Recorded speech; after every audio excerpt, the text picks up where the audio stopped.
Ассаламу алейкум отандастар.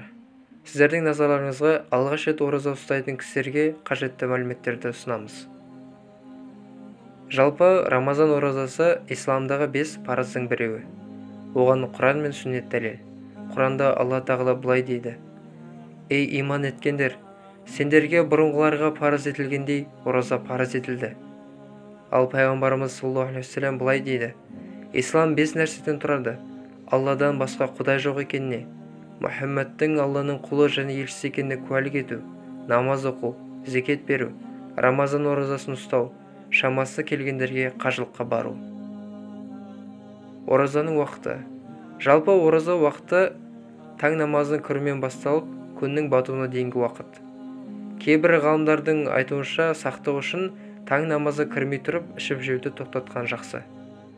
Кімде-кім таң намазының кіріп-кірмегені жайында күмәнданса, сәресіні тоқтатқан абзал. Бірақ кімде-кім тоқтатпай ішіп-жеп, кейіннен уақыты шығып кеткенін білсе, оразасын қаза етуі керек. Ал аузы берік кісі күннің батып-батпағаны жайлы күмәнданса, аузын ашпағаны дұрыс. Ораза ұстаған адам анық уақытты білмесе, шамалаумен сәреге тұрып, шамалаумен ауыз аша алады. Таң намазының уақыты кірген біле алмаған адам ерте бастан қам жасап, аузын ертерек бекітіп, ал күннің батқанын біле алмаған кезде кештеу ашқан абзал. Бұл сақтық үшін жасалған шара.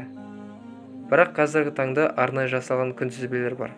Солардың көмегімен таңның кіруін және батуын біліп отырамыз. Оразаның парыз болу шарттары. Жалпы, ораза ұстау үшін мұсылман болу қажет. Сондықтан жаңа мұсылман болған жандарға өткен жылдағы ораза немесе ғибадаттарының қазасы керек емес.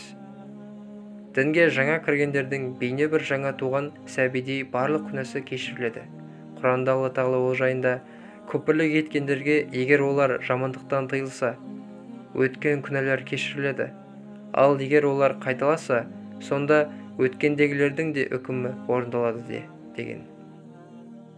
Екінші, балағат жасында болу және ақыл-есі түзу болу.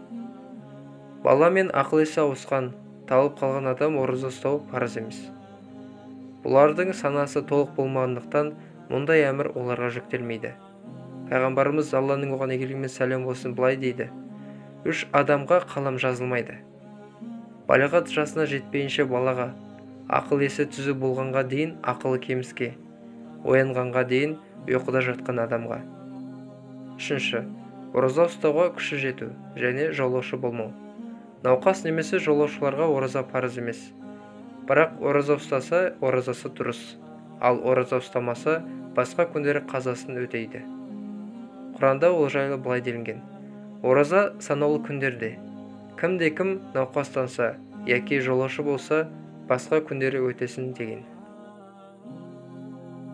Енді оразаның дұрыс орындалу шарттарына келсек. Біріншіден, хайыз бен нифастан таза болу керек. Хайыз бен нифас жағдайындағы әйелдер уақыты өткеннен кейін оразаның қазасын өтейді. Бірақ бір адамның түнде немесе күндіз жүніп күйінде болуы ораза ұстауына кедергі емес. Бірақ мүмкіндігіне қарай ауыз бекітпес бұрын ғұсыл алу абзал. Екінші, ниет. Барлық оразаға жүрекпен ниет ету жеткілікті. Бір адам түн жарымында ертеңгі күннің ораза екенін біліп, бұлайда ораза ұстайтын жүректен өткізсе немесе сәреге тұрса, бұл ісі ораза ұстауға ниет саналады. Бірақ тілмен айту ұнамды. Барлық оразаға түнде немесе таң уақыты кірмей тұрып ниет ету абзал. Рамазан оразасына ниет етерде әрбір күніне жеке-жеке ниет ету шарт. Себебі әрқайсысы өз алдына жеке ғибадат. Бұл ғалымдардың басым көпшілігінің пікірі. Ораза ұстағандар үшін ұнамды нәрселер. Ораза ұстағандарға мына нәрселерді жасау мұстахаб, яғни ұнамды, сауапты. Бірақ міндет емес. Біріншісі, бір жұтым суда болса, сәресіде тұрып ішіп жеу. Пайғамбарымыз Алланың оған игілігі мен сәлем болсын бұл тұрғыда: сәресіге тұрыңдар, өйткені сәресінің тамағында берекет бар деген. Басқа бір хадисінде сәресі тамаға берекет. Бір жұтым суда болса, оны тастамаңдар, өйткені Алла сәресіде тамақтанғандарға рақымдылық етіп, періштелері де олар үшін кешірім тілейді деген. Екінші, ауызды ақшам намазын оқымай тұрып ашу. Намазда адамның көңілі ауыз ашуға ауып тұратындықтан, күн батқаннан кейін ауыз ашуға асығу мұстахаб, яғни ұнамды. Сонымен қатар, ауызды құрма немесе сумен ашу сүннет. Үшінші, ауыз ашарда мына дұғаны оқу сүннет. Аллахым, сенің ризалығың үшін ораза ұстадым. Сенің берген ризығыңмен аузымды аштым. Саған иман етіп, саған тәуекел жасадым. Рамазан айының ертеңгі күніне де ауыз бекітуге ниет еттім. Сен менің өткен және келешек күнәларымды кешір. Төртінші, ауыз берік жандармен бірге ауыз ашу және жоқ жітіктермен кедейлерге қол ұшын беру мұстахаб. Пайғамбарымыз, Алланың игілігі сәлем болсын, былай дейді: ауызы берік жанды ауызашарға шақырып тамақ берген адам ораза ұстаған адамның алатындай сауап болады. Ауызы берік адамның сауабынан да еш нәрсе кеммейді деген. Бесінші, таң уақытта кірмей жүніптіктен тазалану.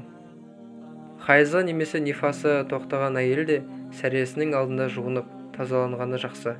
Мұндағы мақсат оразаны таза бастау. Бірақ ауызы берік бола тұрып жуынуға да болатынын ескерте кетейік. Мұндай кезде судың тамаққа кетіп қалмауын қатты қадағалау керек.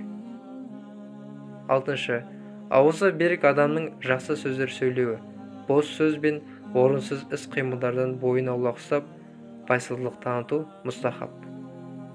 Пайғамбарымыз, Алланың оған игілігі сәлем болсын, былай дейді: жалған сөйлеу мен жалған сөздермен әрекет етуді қоймаған адамның ішіп жеуден ғана доғаруы Аллахқа қажет емес деген. Басқа бір хадисінде небір ораза ұстағандар бар. Олардың оразасында шөлде мен аштықтан басқа ешқандай пайда болмайды. Небір түнде тұрып нәпіл ғибадат еткендер бар. Бірақ бұл әрекетінен ұйқысыздықтан басқа ешқандай пайда таппайды деген. Сонымен қатар, Рамазанда мен оразамын деу сүннет. Пайғамбарымыз, Алланың оған игілігі сәлем болсын, былай дейді: кімде-кім ауызы берік болса, жаман сөз сөйлемесін, дауыс көтеріп айқай шығармасын, біреу оған тіл тигізсе, оған мен оразамын десін деген. Жетінші, ауызы берік адам бос уақыттарын нәпіл ғибадаттармен, ғылыммен, Құран оқумен, зікір, салауат айтумен өткізу керек. Сегізіншісі, жалпы Рамазан айының ең соңғы 10 күнде иғтикафқа кіру сүннет. Пайғамбарымыз, Алланың игілігі сәлем болсын, Рамазанның ең соңғы 10 күнде көп ғибадат жасайтын. Құрметті отандас, берген мәліметтеріміз сіздің ораза ұстауыңызға өз септігін тигізер.